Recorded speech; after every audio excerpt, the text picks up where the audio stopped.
Welcome to the Everything Works Out for Us podcast. My name is Marina, and I'm so happy that you're here to join me on this journey of embracing a growth mindset that's grounded in gratitude and self-awareness.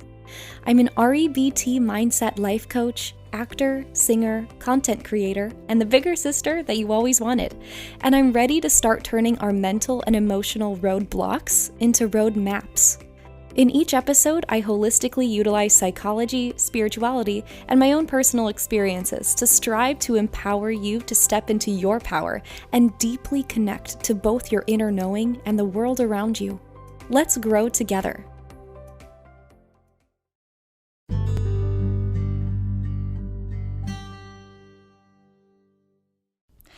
Welcome back to the pod, everyone. I hope you're all feeling rested, calm, and peaceful. In the last episode, I talked about nervous system regulation, and I briefly touched upon wanting to live a softer life and wanting to step more into my feminine energy. So I wanted to chat more about that this week. A few disclaimers right up front, though. Feminine and masculine energy are not gendered, even though the terms are inherently gendered words, I guess. They are synonyms for yin and yang energies, which is a Chinese philosophical concept that describes opposite but interconnected forces. The energies balance each other out, and every person contains traits of each energy, but our actions and our personalities tend to lean more towards one or the other. Yin represents feminine energy, and yang represents masculine energy. And as I mentioned, this does not mean that all women have yin energy and all men have yang energy 100% of the time. That's not the case at all. Regardless of whatever gender you identify as or don't identify as, your energy probably leans towards either yin or yang overall. It's super common for women, especially, to be rooted in masculine energy in today's day and age, since we live in a patriarchal society. There's the strong temptation and even conditioning to be extremely independent, assertive, controlling, etc. So this week, I'm going to chat about the characteristics of each energy and how it might benefit you to try and step more into your feminine energy if you're feeling stuck or like you're repeating patterns or cycles that aren't serving you. I know I have male listeners as well, and like I said before, these energies are not tied to the gender that you identify as. So even if you're a guy listening, there's absolutely a chance that you might benefit from this as well, as masculine and feminine energies are interconnected forces and they need one another to balance each other out. It can help see what areas you're lacking and how you can balance your energies to start attracting what you actually want in life. So let's just start off by defining some qualities of each energy. Masculine energy's main characteristics they're all rooted in doing energy. So this is molded by logic and reason, and it's very giving and chasing as opposed to receiving energy.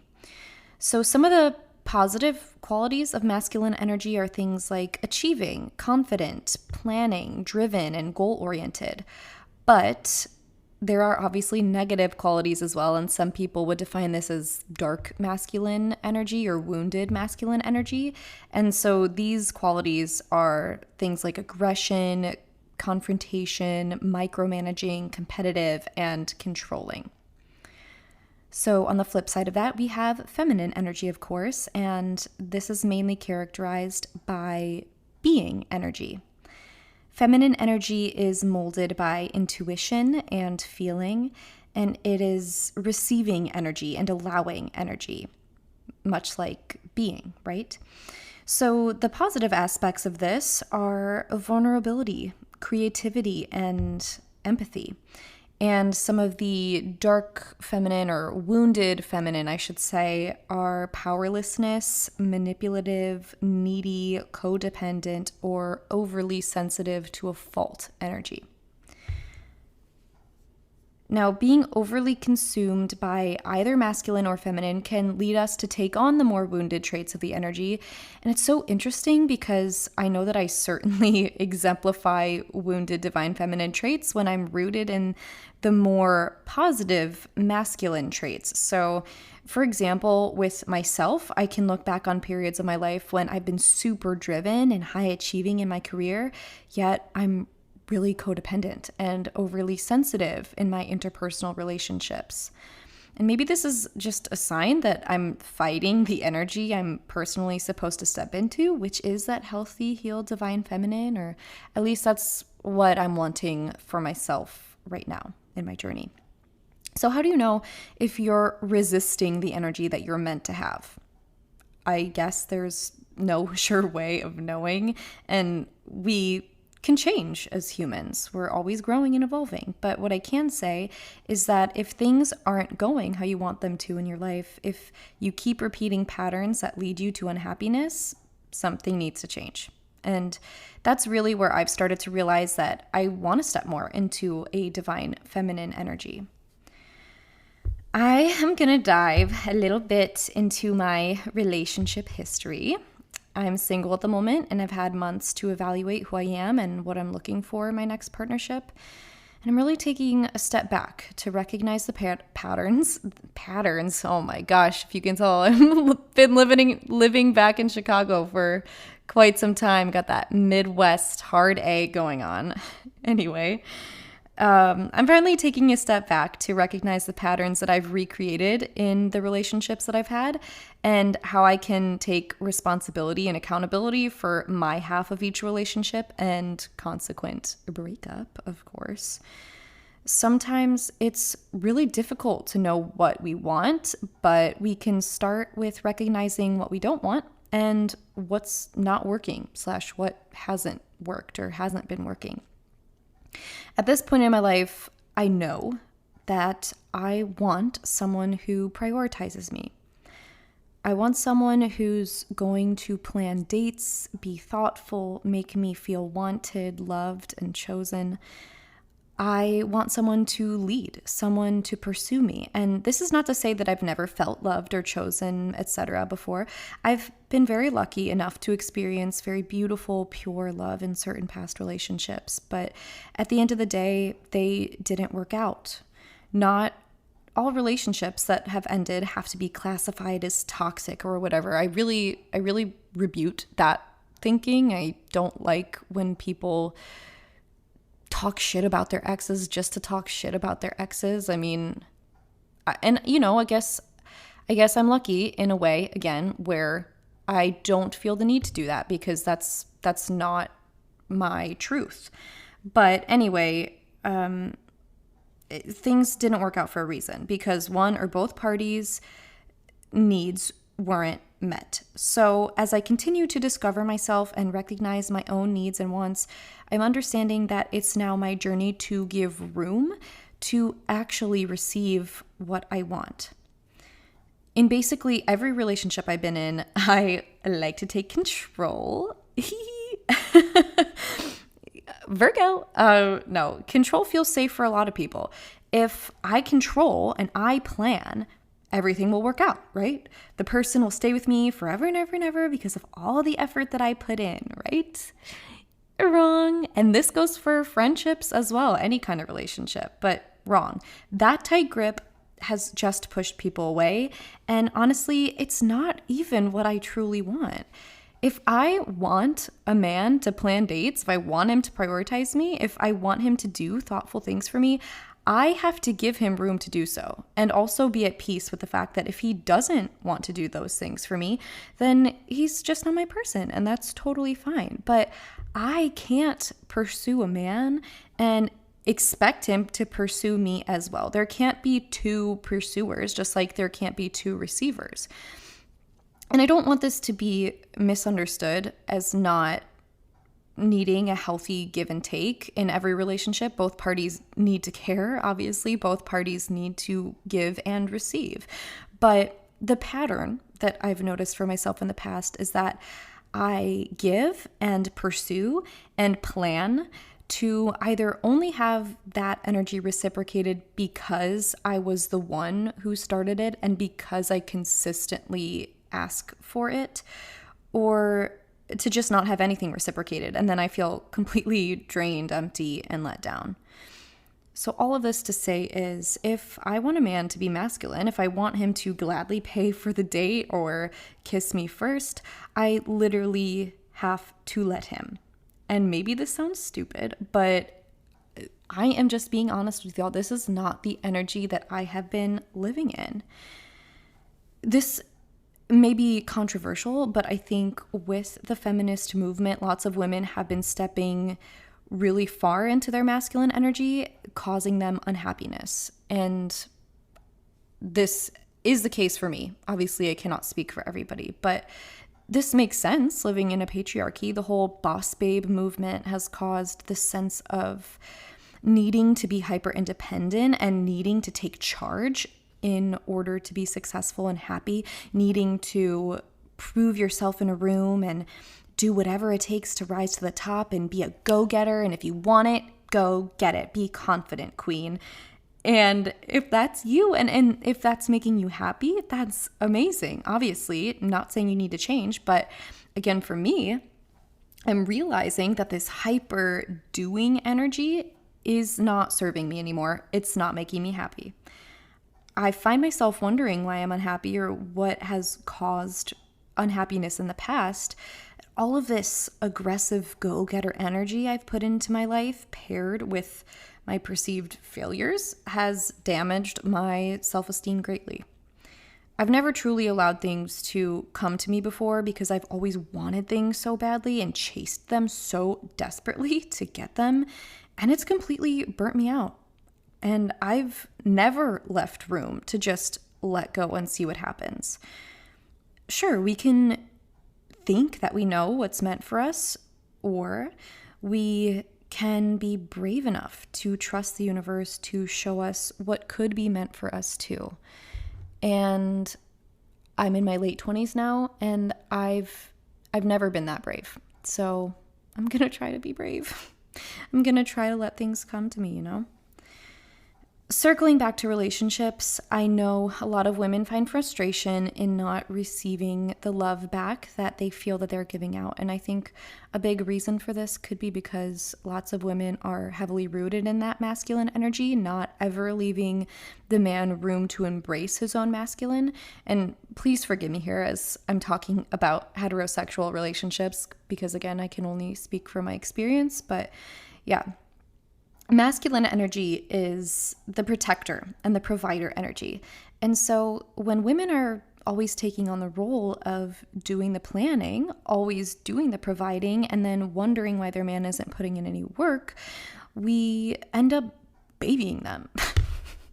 and they let themselves be babies. But how can we expect them to take care of us if we are taking on the role of the doer? I think the goal would be for both parties to embrace the healthier aspects of both masculine and feminine within themselves so the relationship can flow. The give and take can flow in a divine way.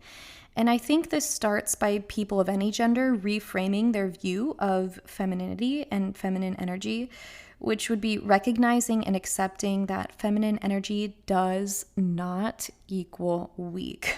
Oh my God. Right? We all need this feminine energy in us, just like we all need masculine energy in us. So how can we balance this? Well, first, I'm going to list some tips based on the research that I found to balance our energies. And then I'll also go into some tips on how to lean more into the feminine if that is of interest to you. So, number one tip to balancing our energies, much to my dismay, is dancing. Dancing freely is absolutely a form of surrender and freedom. And I say much to my dismay because dancing for me has always given me the opposite feeling of freedom as someone who has pursued musical theater and has never been quote unquote good at dancing or had good technique. Dancing has always instilled a lot of fear and unworthiness in me. Dance calls as in dance auditions for musicals, have always been the absolute bane of my existence. But dancing, just to dance at its core, like I said, is very freeing. And because I feel so much resistance to it, it's most likely a sign that I need to dance just for myself. No counts, no technique, no need to impress anyone or be good enough. And in the same vein, it's physiologically proven that shaking for 15 minutes a day activates our parasympathetic nervous system and signals the brain to calm down and let go, thus regulating our nervous system, lowering our stress, and getting us out of fight or flight. So I would assume that dancing would do the same. The second way that we can balance our energies is through feeling. And this is also huge for stepping more into your feminine energy as well, but getting out of our heads and into our hearts. We spend so much time trying to avoid our feelings, trying to rationalize, trying to push down or push away, but feeling is healing. Breathing into your heart can harmonize both of the energies within us, and we can do this through meditation, journaling, breath work, etc. We can also balance our energies through creativity. I'm about to start the Artist's Way journey. I actually started it today, which, if you haven't heard of it, it's a book and course to essentially purge creative blocks and get in touch with your inner artist again. The book claims itself as a spiritual journey as well, and that as God/source is the creator, we are all inherently creations and therefore creators ourselves. So if you'd like to join me on this journey, please do. I think it was $14 on Amazon. So yeah, get into it. I'm scared, but let's go. All right, moving on. It is important to balance our energies through setting boundaries for ourselves. Creating boundaries clears the path to see what really serves us and what doesn't. Our boundaries are what allow us to be our full and authentic selves, and enforcing healthy boundaries is the only way that we can live a life that's safe enough for our energies to coexist in balance. If we're abandoning ourselves by never creating boundaries, our energy will ultimately always be unbalanced, and we will never feel happy or safe or be able to have harmonious, balanced, equal relationships. All right, so now that we've talked about balancing our energies, if you still feel like you want to lean more into your feminine energy in order to live more in alignment with your true self or true desires, let's talk about that. And like I've been saying, this is my current journey, so join me. So developing a meditation practice is really going to help us cultivate a more divine feminine energy. Basically, any way that we can slow down the pace a bit, let go, breathe, and allow is what we need to do to hone this energy in. Actually taking the time to slow down and prioritize ourselves. If we are running around prioritizing everybody else and everything else in this life, how could we possibly expect someone else to prioritize us? If we are constantly putting out desperate, frantic energy, the universe is going to match that with desperate, frantic disappointment. Do more, do more, do more, do more, do more. It will never be enough. So I truly challenge you to take a breath and slow down. Allow. If you do not leave any space in your life for beauty, if you do not ever give someone the chance to take care of you for once, how are these things supposed to come in? And if you never ever take time for yourself, if you do not prioritize your own needs, you're teaching the universe that your needs aren't worthy of being prioritized. And that couldn't be further from the truth, my love. So as you're taking time for yourself, create. Do the skincare routine simply because it feels good to rub in the moisturizer and feel the cold marble of the ice roller on your cheeks. Start moving your body in the way that feels good as opposed to exercising for punishment. If you hate running, literally don't run. Walking is actually one of the healthiest ways that we can move our body. It's amazing for our cardiovascular health. It reduces stress and cortisol. It improves our sleep. It can aid in weight loss if that's what you're looking for, and so much more. But more importantly, movement should be something that we enjoy. Give yourself permission to feel good. Spending more time in nature can help us hone our feminine energy. And while we're in nature, taking the time to really appreciate it, taking in the awe of the beauty. I definitely plan on spending as much time as I can outside before it gets cold again. God, not ready for this Chicago winter, but it is about to turn into a beautiful autumn with the leaves turning all the colors of the rainbow and falling off the trees. How insanely beautiful is that? When you take the time to just look at nature, it will leave you speechless. I really just I can't even comprehend how something could be so beautiful that, I mean, isn't that just proof that God exists, or that source exists? There's a higher power, a higher creator that designed all of this for us to just enjoy. It's amazing. All right, backpedaling a bit though to when I mentioned slowing down, we can step into our divine feminine by embracing sensuality. And this is different than sexuality. Yes, sensuality is about physical pleasure, but what I mean by this is slow down again, to take the time to appreciate the softness of your coziest blanket and how good it feels on your skin. Have an arsenal of your favorite candles and bask in how amazing they smell as they fill your space. Take time for yourself to cook your favorite meal or bake your favorite dessert and enjoy all the steps, and truly allow yourself to enjoy how incredible the flavors taste on your tongue without any distractions like your phone or the TV. Finally, a big part of divine feminine energy is being intuitive. So give yourself the time and space to get in touch with your intuition. Let your intuition speak to you before you jump into a decision or action.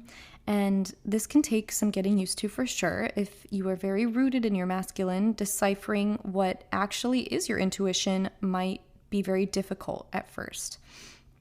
A lot of people confuse intuition with anxiety, or they don't know how to decipher it. And while there's a lot to say about this, I think the main discernment is that anxiety is intense and demanding, and it comes out of a place of fear and self-protection. And intuition comes from a place of calm, peace, and simple knowing. They're actually quite the opposite. Anxiety wants to figure everything out immediately. Anxiety weighs pros and cons and scenarios, but intuition is a simple pull. It doesn't cause you to overthink. Intuition exists in alignment with your morals and in the present moment, and it aligns with your higher self. And anxiety exists in the ego, and it lives just in the past and the future instead of the present. Anxiety worries, but intuition does not. Anxiety polarizes the good and the bad, but intuition just is. Anxiety feels noisy, distracting, and overwhelming, but intuition feels grounded and focused and doesn't really leave room for questions because, again, it just is. So a simple reminder, if you struggle with grounding yourself in the present moment, remember that simply taking a breath and focusing on it can bring you back. Breath is the one thing that cannot exist anywhere but in the present. You cannot bring an old breath back from the past, and you cannot get a future breath to come any sooner. Breath just is. It exists in the here and now. It's here, and then it's gone. So don't underestimate the power of breath. You know what? Why don't we go ahead and take a breath together?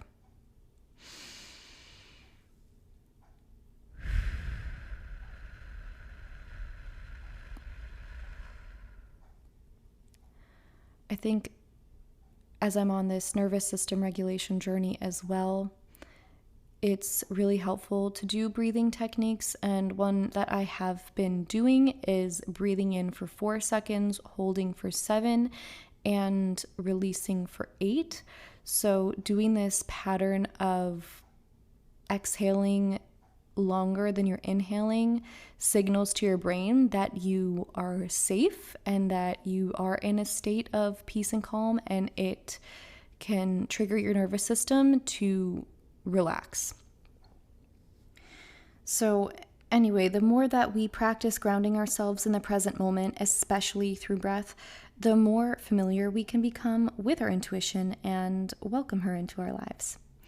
Our intuition will always be clouded with anxiety when we live in the past or the future, but the more that we practice quieting the noise, the more our intuition becomes clear. All right, everyone, I think it's time to wrap up the episode. I think that's all I have to say. So let me know if you're joining me on this energy balancing journey, and feel free to follow me on TikTok, Everything Works Out For Us Pod, where I've been posting little inspirational snippets and just, stuff about spirituality, psychology, etc., obviously. So I'd love to hear from you as always, and I so appreciate your listening. Don't go any faster than you need to this week. Just enjoy the beauty of slowing down. All right, I'll see you next week.